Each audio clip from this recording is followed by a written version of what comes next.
guys, let's make some coleslaw. The list of ingredients that we have: cabbage,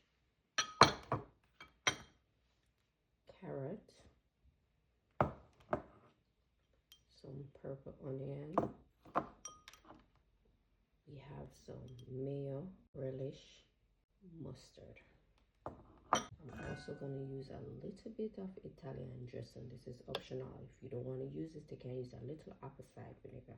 We do have some sugar in case we need to balance off the flavor. Let's get the ingredients into a bowl.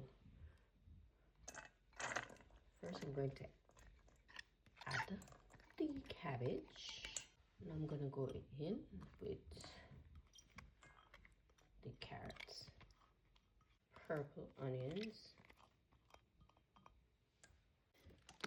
shaking well. I'm going to add the Italian dressing. In goes with our mayo, mustard, and relish. And it depends on how you like your coleslaw. You can add more mayo if you like it really wet. I'm going to combine this and then decide if I need to go in with any more.